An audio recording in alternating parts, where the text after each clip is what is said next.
ചേട്ടാ ഞങ്ങളിവിടെ എത്തിയിരിക്കുന്ന ബദലയൻ TV അവതരിപ്പിക്കുന്ന ഈ യൂത്തിൻ്റെതായ കുറെ ചോദ്യങ്ങൾ അവരുടെ ഭാഗത്തു നിന്നുള്ള യുക്തിപരമായ ചിന്തകളും അതുപോലെ തന്നെ ക്രൈസ്തവ രീതിയിലുള്ള കുറെ ചോദ്യങ്ങളായിട്ടാണ് ഞങ്ങൾ എത്തിയിരിക്കുന്നത്. അപ്പോൾ ചേട്ടയുടെ ഭാഗത്തു നിന്നുള്ള റിപ്ലൈ കിട്ടാൻ വേണ്ടിയാണ്, ചേട്ടയുടെ എക്സ്പീരിയൻസിൽ നിന്നും കുറെ അനുഭവങ്ങളിൽ നിന്ന് ഞങ്ങൾക്ക് കിട്ടാനുള്ള യൂത്തിനെ സംബന്ധിച്ചിടത്തോളം ഞങ്ങൾക്ക് വേണ്ട കുറെ ആൻസേഴ്സ് ഞങ്ങൾ വേണം. അപ്പോൾ അതിനാണ് ഞങ്ങൾ എത്തിയിരിക്കുന്നത്. അപ്പോൾ ചേട്ടൻ റെഡിയല്ലേ?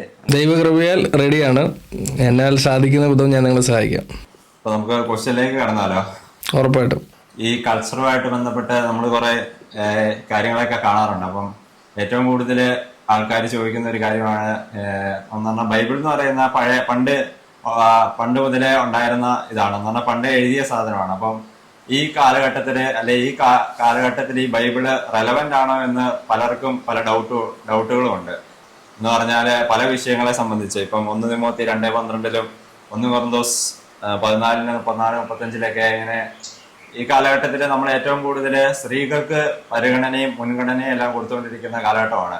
അപ്പോൾ ഈ വചനത്തിലൂടെയൊക്കെ പറയുന്നതെന്ന് പറഞ്ഞാൽ നമ്മുടെ സഭയില് സ്ത്രീകള് പുരുഷന്മാരോട് പ്രസംഗിക്കാൻ പാടില്ല, അങ്ങനെയൊക്കെ കുറെ കാര്യങ്ങൾ പറയുന്നുണ്ട്. നമ്മൾ ഇന്നത്തെ ഈ കൾച്ചറും ഇന്നത്തെ കാലഘട്ടവും എല്ലാം നമ്മൾ എടുക്കുമ്പോഴേ ബൈബിള് പഴയ കാലഘട്ടത്തില് എഴുതിയ ഇതാണ്. അപ്പം ഇന്നത്തെ കൾച്ചറിന് ബൈബിൾ എത്രമാത്രം റെലവെന്റ് ആണ് എന്നുള്ള കാര്യത്തില് ഈ യൂത്തിനും ഈ ജനറേഷനുള്ളവർക്കും പല ഡൗട്ടുണ്ട്. അപ്പം ചേട്ടനെ സംബന്ധിച്ച് എന്താണ് അതിനെക്കുറിച്ച് പറയാനുള്ളത്? എന്ന് പറഞ്ഞാൽ ഈ കാലഘട്ടത്തിൽ എത്രത്തോളം നമുക്ക് ബൈബിളിനെ ആശ്രയിക്കാനായിട്ട് ബൈബിള് എത്രമാത്രം റെലവെന്റ് ആണ് എന്ന് പറയാനായിട്ട് സാധിക്കും? പല വിഷയങ്ങൾ എടുക്കുവാണേലും ഈ സ്ത്രീ സ്വാതന്ത്ര്യം അങ്ങനെ കുറെ കാര്യങ്ങൾ ഇപ്പൊ നമ്മൾ ഈ കൾച്ചറിൽ എടുക്കുന്നുണ്ട്. അപ്പം ചില കാര്യങ്ങളിലെല്ലാം നമുക്ക് ബൈബിള് വെച്ച് നോക്കുമ്പോൾ നമുക്ക് ചില എക്സ്ക്യൂസ് ഒക്കെ നടത്തേണ്ടി വരും. അപ്പം ചേട്ടായിക്ക് അതിനെ കുറിച്ച് എന്താണ് പറയാനുള്ളത്? ചേട്ടായി, ബൈബിള് പഴയതാണെന്ന് ചോദിച്ചു കഴിഞ്ഞാൽ ബൈബിളിന് ഭയങ്കര പഴക്കമുണ്ട്. കാര്യം അത് പണ്ട് മുതലേ ഉണ്ടായിരുന്ന ഒരു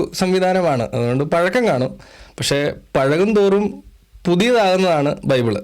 വേറൊരു പുസ്തകം അങ്ങനെയല്ല. ഇപ്പോൾ ചുമ്മാ ഒരു എക്സാമ്പിൾ എടുക്കുകയാണെങ്കിൽ ലോകത്തിലുടനീളം ഇറങ്ങിയിട്ടുള്ള ബുക്കുകൾ അല്ലെങ്കിൽ പുസ്തകങ്ങൾ അല്ലെങ്കിൽ ആ രീതിയിൽ എഴുതപ്പെട്ട എന്തെങ്കിലും ആളുകൾ റിസർച്ചിന് എടുത്തിട്ടുണ്ട്. ഇപ്പോൾ ഫോർ എക്സാമ്പിൾ ഇപ്പോൾ നമ്മൾ സ്കൂളിലൊക്കെ പഠിച്ച പുസ്തകം എന്തെങ്കിലും ആയിക്കോട്ടെ, ആ ഒരു ടേം കഴിഞ്ഞ് കഴിയുമ്പോഴത്തേക്കും അതിൻ്റെ റിലവൻസി തീർന്നു. അതല്ലെങ്കിൽ എന്തെങ്കിലും റെഫറൻസ് നമ്മൾ ചുമ്മാ എടുക്കുന്നു. പക്ഷെ ഓൾമോസ്റ്റ് നമ്മളൊരു ബുക്ക് വായിച്ചു കഴിഞ്ഞ് കഴിഞ്ഞാൽ അതിൻ്റെ ഒരു ആശയം നമുക്ക് കിട്ടും, അല്ലേ? അതെ. പക്ഷേ ബൈബിള് ഇത്ര കാലമായിട്ടും ഇത്ര കാലത്തോളം ഇപ്പോൾ ഫുൾട്ടൻ ജഷി എന്ന് പറഞ്ഞ ഒരാളുണ്ട്, അദ്ദേഹത്തിൻ്റെ ടോക്കുകളൊക്കെ യൂട്യൂബിലുണ്ട്. പണ്ടങ്ങാണ്ട് പുള്ളി പറഞ്ഞ കാര്യങ്ങളാണ്. അന്ന് പുള്ളി പറഞ്ഞ അന്ന് തൊട്ട് പുള്ളി ബൈബിളിനെ കുറിച്ച് പരാമർശിച്ചിട്ടുള്ള പല കാര്യങ്ങളും ഇപ്പോൾ പോലും ആൾക്കാർക്ക് വ്യാഖ്യാനിച്ചെടുക്കാൻ പറ്റുന്നില്ല. കാര്യം ബൈബിള് വായിക്കുന്നവന് അത് എന്നും പുതിയതാണ്. ഒരു 100 പ്രാവശ്യം നീ ബൈബിൾ വായിച്ചു നിന്റെ ജീവിതത്തിൽ, 100ാമത്തെ പ്രാവശ്യം വായിക്കുമ്പോഴും നിനക്കത് പുതിയതായിരിക്കും. കാരണം അത് ജീവനുള്ളതാണ്. സാധാരണ ബുക്കുകൾക്ക് ജീവനില്ല. അതുകൊണ്ടാണ് ബൈബിളിനെ നമ്മൾ ഒരു ജീവൻ എന്ന് പറയുന്നത്. ദൈവത്തിൻ്റെ വചനം സജീവവും ഊർജ്ജസ്വലവുമാണ്. ഇരുതല വാളിനേക്കാൾ മൂർച്ചയേറിയതും ചേതനയിലും ആത്മാവിലും സന്ധിബന്ധങ്ങളും തുളച്ചു കയറി ഹൃദയത്തിൻ്റെ വിചാരങ്ങളെ നിയോഗങ്ങളെ വിവേചിച്ചറിയുന്നതാണ്. അപ്പം ഈ മൂർച്ചയേറിയ വാള്, ഈ ഊർജ്ജസ്വലം, ഈ ജീവൻ ഇതിൽ നിലനിൽക്കുന്നിടത്തോളം, ഈ ലോകം എത്ര കാലം നിലനിൽക്കുമോ അത്രത്തോളം ഈ വചനം നിലനിൽക്കും. വചനത്തിന് ജീവനുണ്ട്. അത് മൂവ്മെൻ്റ്, അത് ചലിക്കുന്നതാണ്, അത് ചലിച്ചുകൊണ്ടേയിരിക്കും. അതുകൊണ്ടാണ് ഈ ബൈബിൾ എത്ര കാലം കഴിഞ്ഞാലും അത് പുതിയതായിരിക്കും. ഇപ്പം നമുക്ക് ബൈബിള് ഇപ്പം ഇത്ര വർഷമായിട്ട് നമ്മൾ ബൈബിള് പഠിച്ചുകൊണ്ടിരിക്കുന്നു, അല്ലെങ്കിൽ ബൈബിളിനെ കുറിച്ച് ഒരുപാട് ആൾക്കാർ പഠിച്ചുകൊണ്ടിരിക്കുന്നു. ഇപ്പോഴും നമുക്ക് എത്രത്തോളം അറിയാം എന്ന് ചോദിച്ചു കഴിഞ്ഞു കഴിഞ്ഞാൽ, ഇപ്പം ഏറ്റവും വലിയ ഒരു പ്രാസംഗികനോട് പോയി ചോദിച്ചാലും ഞാൻ ഇപ്പോഴും ഒരു ബൈബിൾ എന്ന കടലിൻ്റെ കരയ്ക്ക് നിൽക്കുന്ന ഒരാളാണെന്നേ പറയുള്ളൂ. ഒരു കാര്യം അത്രയ്ക്കുണ്ട്. അതുകൊണ്ട് എൻ്റെ ഒരു അണ്ടർസ്റ്റാൻഡിങ്ങിൽ ബൈബിൾ ഒരിക്കലും പഴയതല്ല. അത് കാലഘട്ടത്തിനനുസരിച്ച് അത് മാറിക്കൊണ്ടിരിക്കുന്നു എന്ന് ഞാൻ പറയുന്നില്ല. കാര്യം ഇപ്പം ഏശയ്യാപ്രവാചകൻ്റെ പുസ്തകത്തിൽ ഒരു വചനമുണ്ട്, അത് 54:10 തോന്നുന്നു എനിക്ക്, അല്ലേ? മലകൾ അകന്നു പോയേക്കാം, കുന്നുകൾ മാറ്റപ്പെട്ടേക്കാം, എന്നാൽ എൻ്റെ അചഞ്ചലമായ സ്നേഹം നിന്നെ പിരിയുകയില്ല എന്ന് പറഞ്ഞൊരു വചനമുണ്ടല്ലോ. അപ്പോൾ ഈ ഒരു സംവിധാനത്തിന് മാറ്റം ഉണ്ടാവത്തില്ല, അത് നിലനിൽക്കും.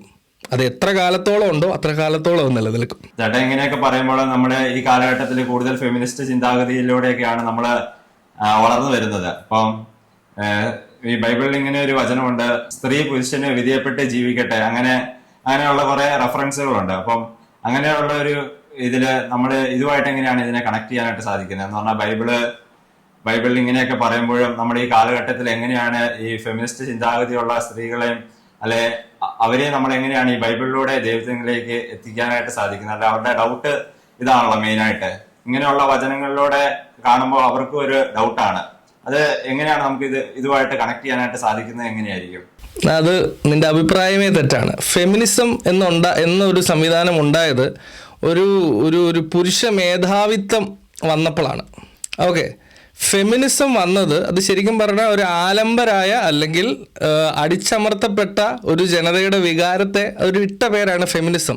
ഫെമിനിസം ഇറ്റ്സെൽഫ് നല്ലതാണ്. സ്ത്രീകളുടെ അധികാരത്തെ പിടിച്ചു വാങ്ങുന്ന അല്ലെങ്കിൽ സ്ത്രീകളുടെ അധികാരം നഷ്ടപ്പെടുന്ന സമയത്ത് ചോദ്യം ചെയ്യുന്ന ഒരു സംവിധാനമാണ് ഫെമിനിസം. അങ്ങനെ അതിനെ കാണുവാണെങ്കിൽ അങ്ങനെ കാണുവാണെങ്കിൽ ഞാനും ഓക്കെയാണ്. അങ്ങനെ യോജിച്ചേ പറ്റൂ. അത് ഫെമിനിസം എന്ന് പറയുന്ന ഒരു സംവിധാനം ഇറ്റ്സെൽഫ് നല്ലതാണ്.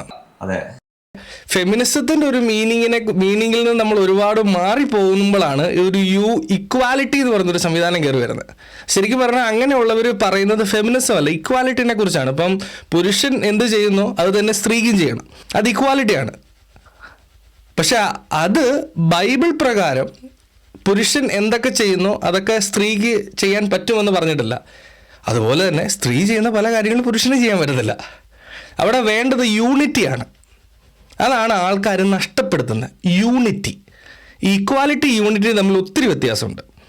യൂണിറ്റി എന്ന് പറയുന്ന ഒരു വീട്ടിൽ വേണ്ടത് ഇപ്പോൾ ഈ റീസെൻ്റ്ലി നമ്മൾ കേട്ടൊരു കാര്യമാണ് ചാർലി ക്രിക്കിൻ്റെ ഒരു മേർഡറിനെ കുറിച്ച് അല്ലേ. അപ്പോൾ അദ്ദേഹത്തിൻ്റെ വൈഫ് പറഞ്ഞൊരു കാര്യമുണ്ട്. അപ്പം അദ്ദേഹത്തിൻ്റെ വൈഫ് അദ്ദേഹത്തിൻ്റെ കുടുംബത്തെ സംരക്ഷിക്കുന്ന, അതായത് ചാർലി ക്രിക്ക് തുടങ്ങി വെച്ച ആ ഒരു സംവിധാനത്തെ ആരെങ്കിലും ഒരാൾ ആ ലോകത്തിൽ നിന്ന് മാറിപ്പോയി കഴിഞ്ഞാൽ ഉള്ളയാൾ റിമൈൻഡ് ചെയ്യുന്ന ആൾ അത് കണ്ടിന്യൂ ചെയ്യണം. ഉള്ളപ്പം ഈ വൈഫ്, ഈ എറിക്ക എന്ന് പറയുന്ന ഈ പുള്ളിക്കാരി ഭർത്താവിന് വിധേയപ്പെട്ടാണ് ജീവിച്ചത്. അപ്പം ആ ഒരു ചോദ്യം ചോദിച്ചു. ഇപ്പം ഞാനിപ്പം ഒരു സ്ത്രീകളുടെ സൈഡ് പിടിച്ച് സംസാരിക്കുന്നു എന്ന് ചിന്തിച്ചാലും എനിക്ക് തെറ്റില്ല. കാര്യം ഞാനും മാരീഡാണ്. അപ്പം എനിക്ക് എൻ്റെ ഭാര്യയ്ക്ക് ഞാൻ വില കൊടുക്കുന്ന ഒരാളാണ്.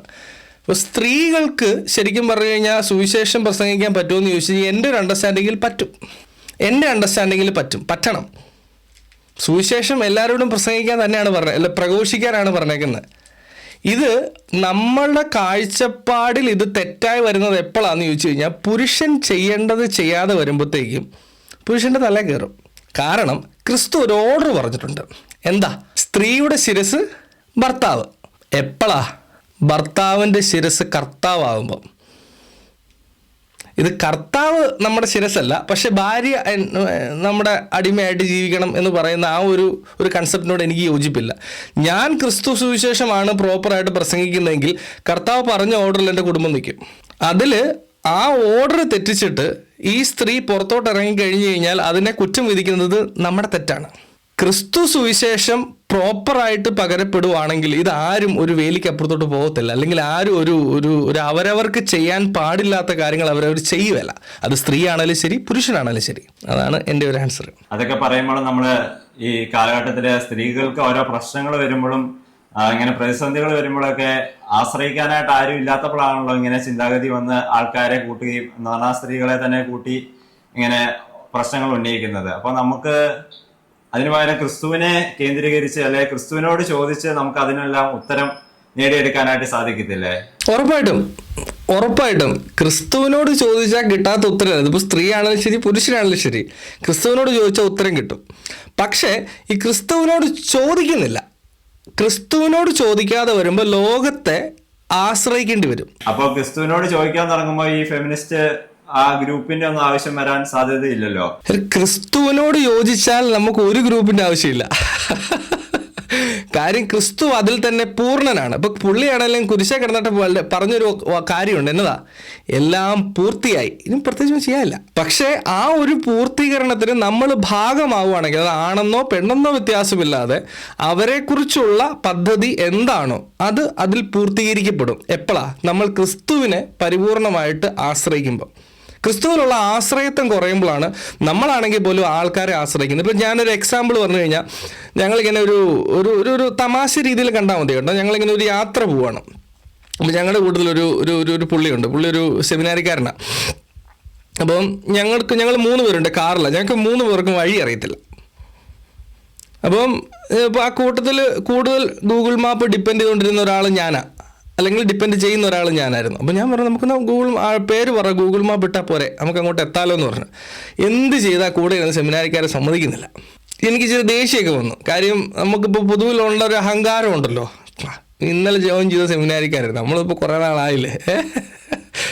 അപ്പം ഇദ്ദേഹം എടുത്തു പറഞ്ഞൊരു വാക്കുണ്ട്, അത് ഞാൻ കൃത്യം അതിന് എനിക്ക് ശരിയാണെന്ന് അറിയാം, നോക്കണം. ഏഷ്യ 30:29 തോന്നുന്നു. നീ വലത്തോട്ടോ ഇടത്തോട്ടോ തിരിയുമ്പോൾ നിന്റെ കാതുകൾക്ക് പിന്നിലൊരു സ്വരം ശ്രവിക്കും, ഇതാണ് വഴി, ഇതിലേ പോവുക.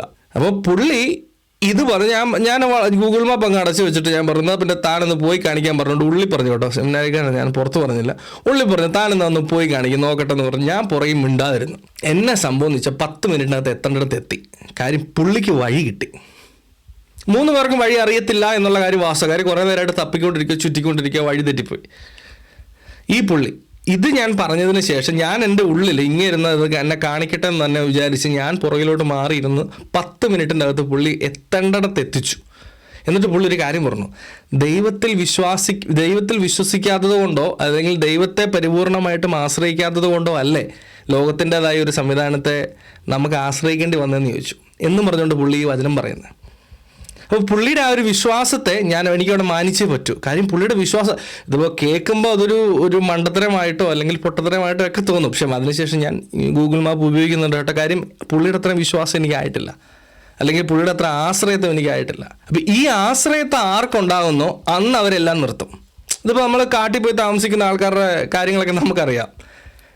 ഇപ്പം യൂത്തിൻ്റെതായുള്ള എല്ലാ സൗകര്യങ്ങളും വേണ്ടെന്ന് വെച്ചിട്ട് സെമിനാരിൽ പോകുന്ന ഇഷ്ടംപോലെ ആൾക്കാരുണ്ട്. ഇതൊക്കെ എന്താ? ഇവരുടെ ആശ്രയത്വം ക്രിസ്തുവിലായതുകൊണ്ടാണ്. അതാണെന്നോ പെണ്ണെന്നോ വ്യത്യാസമില്ലാതെ ഇപ്പം നമ്മുടെ വട്ടാലേസിൻ്റെ പി ഡി എം മിനിസ്റ്റർ അല്ല, സിസ്റ്റേഴ്സിൻ്റെ മിനിസ്റ്ററുടെ പേരെന്താ, അഭിഷേകാഗ്നി സിസ്റ്റേഴ്സ്, അത് തന്നെ. അഭിഷേകാഗ്നി സിസ്റ്റേഴ്സിൻ്റെ അകത്ത് പോയേക്കുന്ന ഇത് അൺഎഡ്യൂക്കേറ്റഡ് ആയിട്ടുള്ള ആൾക്കാരല്ല അതിലുള്ളത്, ഹൈലി ക്വാളിഫൈഡ് ആയിട്ടുള്ള ആൾക്കാരാണ്. നമ്മളൊക്കെ ആ ഒരു ഡോക്ടറേറ്റ് പദവിയിലോട്ടൊക്കെ എത്താന്നൊക്കെ പറഞ്ഞാൽ നമുക്ക് ചിന്തിച്ചു പോലും നോക്കാൻ പറ്റത്തില്ല. ഒരു 2-3 ജീവിതം കൂടെ കിട്ടിയാലും നമ്മളത് ചെയ്യുകയല്ല. പക്ഷെ അത്രയ്ക്കും ഈസി ആയിട്ട് ഒരു ഡോക്ടറേറ്റ് ഒക്കെ കിട്ടിയ ആൾക്കാർ ഹൈലി ഇൻ്റലിജൻ്റ് ആണ്. അവരൊക്കെയാണ് ഈ ക്രിസ്തുവിനെ തേടി അങ്ങോട്ട് പോയേക്കുന്നത് എല്ലാം ഉപേക്ഷിച്ചിട്ട്. കാര്യം അവരുടെ ആശ്രയത്വം അതാണ്. ഇവരൊന്നും ഒരു കാരണവശാലും നാളെ ഒരു പ്രശ്നം വന്നു കഴിഞ്ഞാൽ സമരത്തിന് ഇറങ്ങുകയല്ല. തോന്നുന്നുണ്ടോ ഇറങ്ങുന്നത്?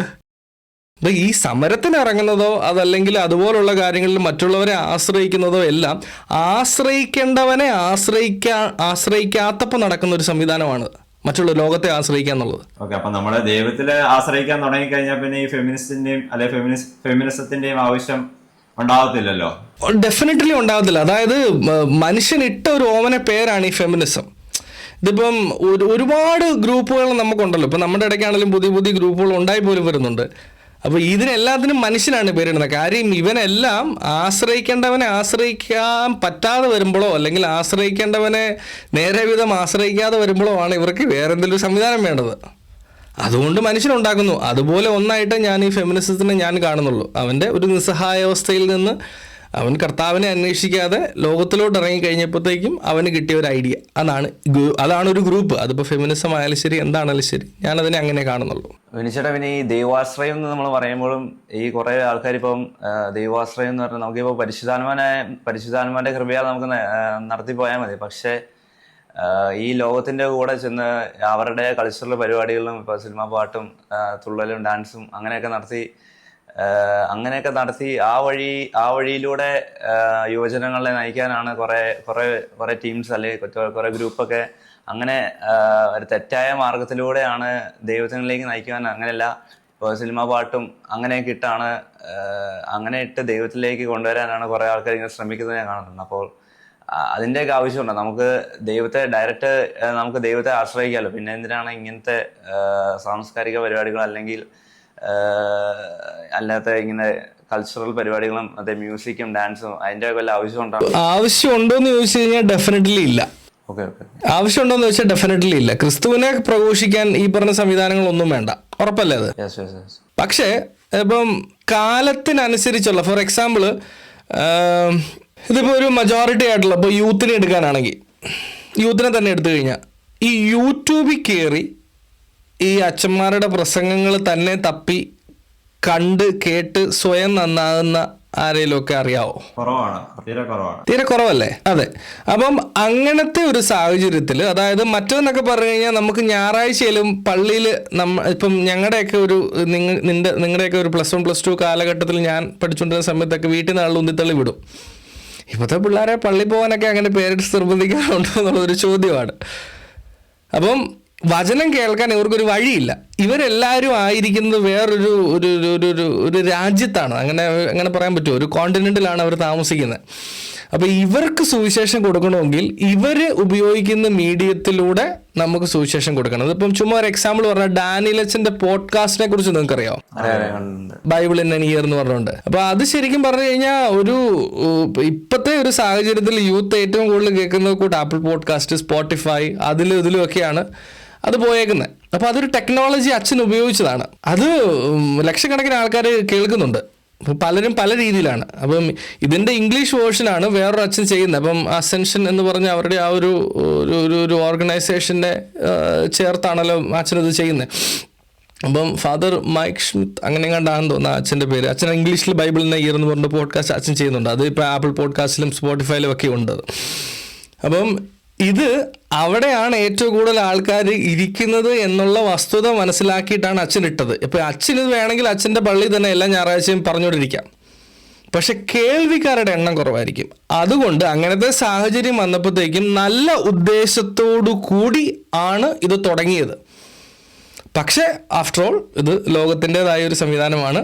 അതുകൊണ്ട് അത് ലോകത്തിൻ്റെതായ എല്ലാ ചേഷ്ടകളും അത് പ്രകടിപ്പിക്കും. എല്ലാവരും അത് ഉൾക്കൊള്ളണമെന്നില്ല. ചിലപ്പോൾ ഒന്ന് വഴിമാറിപ്പോവും. ഫോർ എക്സാമ്പിൾ ഇപ്പം നമ്മളാണല്ലോ, ഞാനും നീയും ഒക്കെ ആണെങ്കിൽ പോലും ഇപ്പം നല്ല കാര്യങ്ങൾ മാത്രം കാണണം എന്ന് വിചാരിച്ചുകൊണ്ട് ഫോൺ ചുമ്മാ സ്ക്രോൾ ചെയ്യുന്ന വഴിക്ക്, യൂട്യൂബ് ചുമ്മാ സ്ക്രോൾ ചെയ്യുന്ന വഴിക്ക് വേറെ എന്തെങ്കിലും കയറി വന്ന ഒരു ആകാംക്ഷയോടുകൂടി ചില ന്യൂസുകളാണെങ്കിൽ പോലും, ഇപ്പം നമ്മൾ തുടങ്ങിയപ്പോൾ സംസാരിച്ച് ചില ന്യൂസുകളൊക്കെയാണെങ്കിലും ഒരു ധ്യാന കേന്ദ്രത്തിലെ ഒരു ടോക്കിൽ അത് വരുമല്ല, നമ്മളായിട്ട് കണ്ടുപിടിച്ച് അല്ലെങ്കിൽ നമ്മളായിട്ട് സ്ക്രോൾ ചെയ്തപ്പോൾ വന്ന് കയറിയതാണ്. ഇതിനെ പ്രോപ്പറായിട്ട് മാനേജ് ചെയ്യാൻ പറ്റാതെ വരുമ്പോഴാണ് ഇതിൽ ലോകവും ദൈവവും തമ്മിൽ മിക്സ് ആവുന്നത്. അവിടെയാണ് തെറ്റുപറ്റി പോകുന്നത്. കാരണം ലോകവും ക്രിസ്തുവും മിക്സ് ആവുകയല്ല. വെള്ളവും എണ്ണയും പോലെ ഇരിക്കും. രണ്ടും ഒബ്വിയസ്ലി രണ്ടാണ്. അതുകൊണ്ട് തന്നെ ഒരിക്കലും മിക്സ് ആവത്തില്ല. മിക്സ് ആക്കാൻ നോക്കിയാൽ എന്നാ പറ്റും? മിക്സ് ആയ പോലെ തോന്നും, പക്ഷെ മിക്സ് ആവത്തില്ല. അതുകൊണ്ട് തന്നെ നമ്മൾ പൂർണ്ണമായിട്ട് ലോകത്തെ ആശ്രയിച്ചാണ് സുവിശേഷ പ്രഘോഷണം ചെയ്യുന്നതെങ്കിൽ എവിടെയെങ്കിലും വഴിതെറ്റാം. അങ്ങനെ വഴിതെറ്റി നമ്മൾ ഒത്തിരി കണ്ടിട്ടുണ്ട്. എവിടെയെങ്കിലും നമ്മുടെ റൂട്ട് മാറിപ്പോവാം. ഇപ്പം ഞാൻ ഒബ്സർവ് ചെയ്തതിൻ്റെ അത് എനിക്ക് ഏറ്റവും കൂടുതൽ മനസ്സിലായ ഒരു കാര്യം, കൂടുതലും ഒരു കുറ്റപ്പെടുത്തലിൻ്റെ ഒരു അവസ്ഥയിലോട്ട് സോഷ്യൽ മീഡിയ മാറിയിട്ടുണ്ട്. ഇപ്പം ആത്മീയ ആയിട്ടുള്ള ആൾക്കാരാണെങ്കിലും അല്ലെങ്കിൽ അതുപോലത്തെ എന്നാ പറയുന്നത് ബൈബിൾ റിലേറ്റഡ് ആയിട്ടുള്ള കാര്യങ്ങൾ പറഞ്ഞു തുടങ്ങിയവരാണെങ്കിൽ പോലും ഒരു സർട്ടൻ പോയിന്റ് കഴിയുമ്പോഴത്തേക്കും ഒരു കുറ്റപ്പെടുത്തലിൻ്റെ മനോഭാവത്തോടു കൂടി കാര്യങ്ങൾ അവതരിപ്പിച്ച് തുടങ്ങിയിട്ടുണ്ട്. പക്ഷെ ക്രിസ്തു പഠിപ്പിച്ചത് ഈ ബൈബിൾ ഫുള്ള് നമുക്ക് നോക്കിയാൽ മനസ്സിലാകുന്ന കാര്യം സ്നേഹത്തെ പ്രതിയാണ്. സ്നേഹം സ്നേഹം സ്നേഹം അത് തന്നെയാണ് നമുക്ക് ബൈബിൾ നോക്കി കാണാൻ പറ്റുന്നൊരു കാര്യം. ബൈബിളിനെ ഒറ്റ വാക്കിൽ ചുരുക്കി പറഞ്ഞു കഴിഞ്ഞാൽ നമുക്ക് പറയാൻ ഒറ്റ വാക്കേ ഉള്ളൂ. അത് വായിച്ച ഒരാൾക്ക് പറയാൻ പറ്റുന്ന ഒറ്റ കാര്യമുള്ള സ്നേഹമാണ്. ആ ഒരു ഫോക്കസിൽ നിന്ന് മാറി പോകുന്നതുകൊണ്ടല്ലേ ഈ ഒരു തെറ്റ് പറ്റുന്നത്.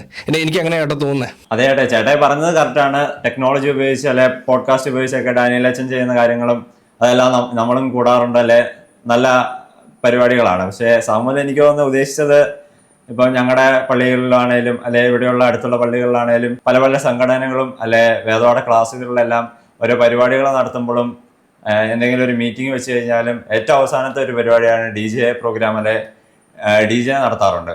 ആക്ച്വലി പള്ളിയുടെ പേരിൽ നടത്തുന്ന ഓരോ പരിപാടിക്കാണേലും ഏറ്റവും അവസാനത്തെ ആ പരിപാടിയിൽ മാത്രമേ നമ്മളെ ഏറ്റവും കൂടുതൽ ആൾക്കാരെ കാണാനായിട്ട് സാധിക്കുകയുള്ളൂ. പക്ഷെ അവരെ ആ കമ്മിറ്റിയിൽ അല്ലെ കമ്മിറ്റിയിലുള്ളവരൊക്കെ പറയുന്നത് ഈ യുവജനങ്ങളെ ഇതിലേക്ക് ആകർഷിക്കാനായിട്ടാണ് ഇങ്ങനെ ഡാൻസും അല്ലെ ഇങ്ങനത്തെ ഓരോ പരിപാടികളൊക്കെ പള്ളികളിൽ കളിക്കുന്നതെന്നൊക്കെയാണ് പറയുന്നത്. എന്ന് പറഞ്ഞാൽ DJ നടത്തുന്നതും ആ ഓരോ പ്രോഗ്രാം ഡാൻസ് നടത്തുന്നതും ഇതെല്ലാം യുവജനങ്ങളെ കൂടുതൽ പള്ളിയിലേക്ക് ആകർഷിക്കാനായിട്ട് അല്ലെ പള്ളി കമ്മ്യൂണിറ്റിയിലേക്ക് ആകർഷിക്കാൻ വേണ്ടിയാണ് എന്നാണ് ഇങ്ങനെ പറയുന്നത്. അപ്പം അതിനെക്കുറിച്ച് എന്താണ് ചേട്ടയ്ക്ക് പറയാനുള്ളത്? എനിക്ക് സാമുവൽ ചോദിച്ചപ്പോൾ എനിക്ക് തോന്നിയായിരുന്നു അങ്ങനെ ഒരു സെൻസ് അതിലുണ്ടെന്ന്.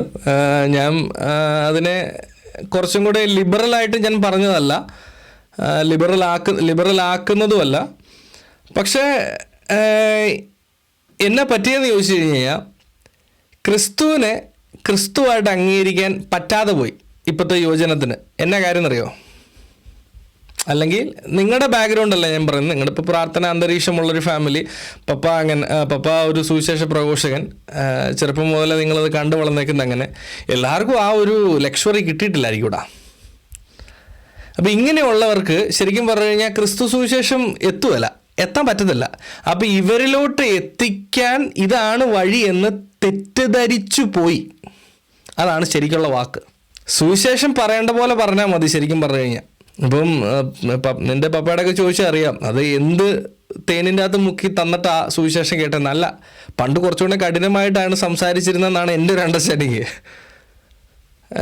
ഞാൻ പള്ളിയിലൊക്കെ ഞാൻ ഓർക്കുന്നുണ്ട്, ഞങ്ങളുടെയൊക്കെ വികാരീശനെ കാണുമ്പോഴത്തേക്കും ഇപ്പോൾ കള്ളു കുടിച്ച് ബോധമില്ലാതെ നിൽക്കുന്ന ഒരാളാണെങ്കിൽ പോലും ഒന്ന് എണ്ണീറ്റിട്ട് മുണ്ട് താത്തി ഇടും.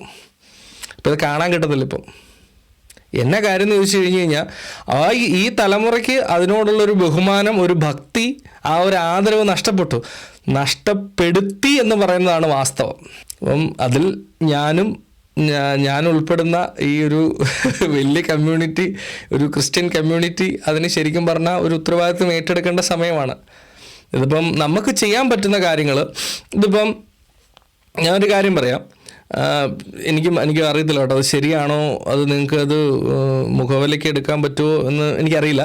പക്ഷേ എങ്കിലും ഞാൻ പറയാം, ഇപ്പോഴത്തെ ഈ പറഞ്ഞ ചെറുപ്പക്കാരൻ, എൻ്റെ പ്രായത്തിലുള്ള പിള്ളേരെ സംബന്ധിച്ച്, അവരെ സംബന്ധിച്ചോളം അവർക്ക് ഈ എത്ര നേരം പ്രാർത്ഥിക്കാൻ പറ്റും എന്ന് ചോദിച്ചു കഴിഞ്ഞ് കഴിഞ്ഞാൽ വളരെ ചുരുക്ക സമയം പ്രാർത്ഥിക്കാൻ പറ്റുള്ളൂ, അവർക്ക് കോൺസെൻട്രേറ്റ് ചെയ്യാൻ പറ്റുള്ളൂ. പക്ഷെ അവരുടെ ഒരു കോൺസെൻട്രേറ്റ് ചെയ്യേണ്ട ആ ഒരു സമയം പോലും ഭയങ്കര ചുരുക്കമാണ്. അവരെ സംബന്ധിച്ചോളം ഇൻട്രസ്റ്റിംഗ് ആയിട്ടുള്ള എന്തെങ്കിലും ഉണ്ടെങ്കിൽ മാത്രമേ ഇരിക്കുകയുള്ളൂ, അല്ലേ? അപ്പം ഇവർക്ക് സുവിശേഷം കൊടുക്കാൻ ആദ്യമേ പോയി സുവിശേഷം പറഞ്ഞു കഴിഞ്ഞ് കഴിഞ്ഞാൽ ഇവരാരും ശ്രദ്ധിക്കുമോ എന്നെനിക്കറിയില്ല. അപ്പം എനിക്കതിനോടൊരു കൃത്യമായിട്ടൊരു ഉത്തരം ചോദിച്ചാൽ എനിക്കറിയില്ല. പക്ഷെ ഞാൻ പലപ്പോഴും ഇപ്പം ഞാൻ ഇവിടുത്തെ ഒരു കാറ്റഗിസം ടീച്ചറാണ്. അപ്പം എൻ്റെ സ്റ്റുഡൻസ് എന്ന് പറയുമ്പോഴത്തേക്കും ഒരു 15, 16, 17 ആ റേഞ്ചിലുള്ള പിള്ളേരാണ്. അപ്പോൾ ഇവരെ സംബന്ധിച്ചോളം 24 മണിക്കൂർ ഞാൻ ക്ലാസ് ഒരു സുവിശേഷം തന്നെ പറഞ്ഞുകൊണ്ടിരുന്നത് ഇവർ ശ്രദ്ധിക്കുകയില്ല. അപ്പം ഇവരോട് പ്രാർത്ഥിക്കാൻ പറയണം, അല്ലെങ്കിൽ ഇവരുടെ ഒരു ഫോണിൻ്റെ അഡിക്ഷൻ. ഇപ്പം ഞാൻ എൻ്റെ പിള്ളേരുടെ അടുത്തൊക്കെ സംസാരിച്ചപ്പോഴത്തേക്ക് ഒരു അവധി ദിവസമൊക്കെ 10-12 മണിക്കൂറൊക്കെ ഫോണിൽ തന്നെ ഇരിക്കുന്ന പിള്ളേരുണ്ട്. അപ്പോൾ ഇവരുടെ അവേഴ്സ് ഞാൻ ആദ്യമേ പറഞ്ഞു ഈ 12 മണിക്കൂർ ഒഴിവാക്കാൻ ഞാൻ പറഞ്ഞില്ല, റെഡ്യൂസ് ചെയ്യാൻ പറഞ്ഞു. എന്നിട്ട് ഈ കുഞ്ഞുങ്ങൾക്ക് ചെയ്യാൻ പറ്റുന്ന, അല്ലെങ്കിൽ ഇവരുടെ ആ ഒരു ഷോർട്ട് ടൈമിൽ, അല്ലെങ്കിൽ ഇവരുടെ ആ ഒരു ഇപ്പം നമ്മൾ 12 മണിക്കൂർ എൻഗേജ്ഡ് ആയിരുന്ന ഒരാളോടാണ് പറയുന്നത് നിൻ്റെ ഫോണിൻ്റെ അവേഴ്സ് കുറയ്ക്കുന്നത്. അപ്പോൾ 12 മണിക്കൂർ എൻഗേജ് ആയിരുന്ന ഒരു കൊച്ച് 6 മണിക്കൂർ ആക്കി കഴിയുമ്പോഴത്തേക്കും ഈ കൊച്ചിന് ഈ 6 മണിക്കൂർ എന്നാ കാണിക്കും? അതൊരു സാധാരണ കുഞ്ഞിൻ്റെ മനസ്സിലുള്ളൊരു ചോദ്യമാണ്. ഞാൻ ഈ ബാക്കി സമയത്ത് എന്നാ ചെയ്യും? ആ സമയത്തിരുന്ന് ബൈബിൾ വായിക്കാൻ പറഞ്ഞാൽ ചെയ്യുമോ? ഇല്ല.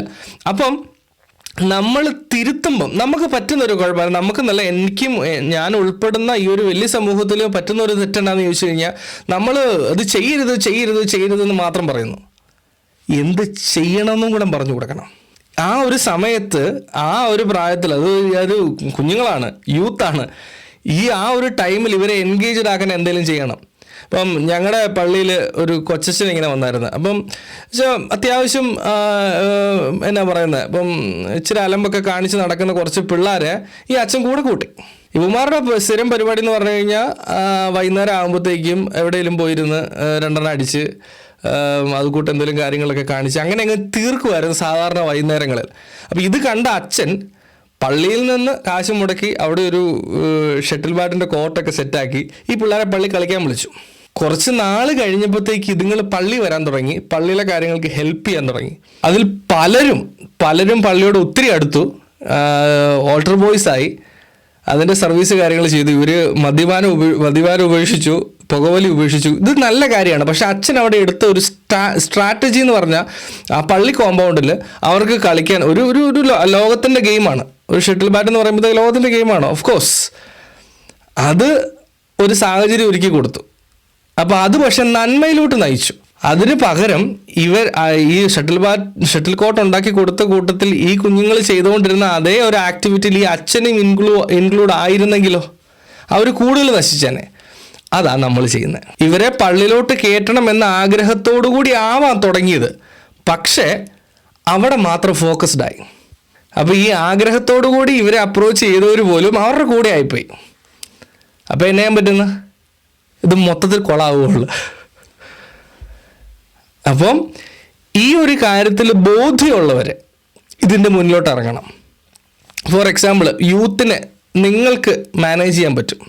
ഇപ്പോൾ അവർക്ക് നിങ്ങൾക്ക് നിങ്ങളുടേതായുള്ള രീതികളുണ്ട്, ഇഷ്ടങ്ങളുണ്ട്. ഇതെല്ലാം വെച്ചുകൊണ്ട് തന്നെ അതിൽ തെറ്റേത്, ശരി ഏത്, ഒഴിവാക്കേണ്ടത് ഏത്, ഒഴിവാക്കേണ്ടാത്തത് ഏത് എന്നുള്ള കാര്യങ്ങൾ മനസ്സിലാക്കി ഈ കുഞ്ഞുങ്ങൾക്കത് പറഞ്ഞു കൊടുക്കാൻ പറ്റുവാണെങ്കിൽ, എടാ പറയാൻ പറ്റത്തില്ല, വിശ്വാസം കേൾവിയിൽ നിന്ന് ചിലപ്പോൾ നടക്കും, പറയാൻ പറ്റത്തില്ല. ഒരു മനുഷ്യൻ്റെ ഒരു വാക്കായിരിക്കാം, ഒരു പ്രത്യേക സമയത്ത് ഒരു മനുഷ്യൻ്റെ ഒരു വാക്കായിരിക്കാം ഒരാളുടെ ജീവിതം മാറ്റിമറിക്കുന്നത്. നമ്മൾ ചിലപ്പോൾ അത് ജീവിച്ചിരിക്കുമ്പം പക്ഷെ നടന്നെന്ന് വരികയല്ല. ഇപ്പോൾ എനിക്ക് ഞാൻ ഒരുപാട് ഇൻസ്പയർഡ് ആയ ഒരു കാര്യമാണ്, ഈ ചാർലിയുടെ മരണത്തിന് ശേഷം 538 പേരെങ്ങാണ്ടാണ് ഈ ആ ഒരാഴ്ച തന്നെ ഒരു ക്രിസ്തുവിനെ ദൈവമായിട്ട് സ്വീകരിച്ചത്. അതൊരു പാസ്റ്റർ വളരെ വിഷമത്തോടു കൂടി ഇങ്ങനെ പറയുന്നുണ്ടായിരുന്നു. എന്നാ പുള്ളി പറഞ്ഞതേ ഉള്ളൂ, പക്ഷെ പുള്ളിയുടെ മരണശേഷം അത് അലയടിക്കുക.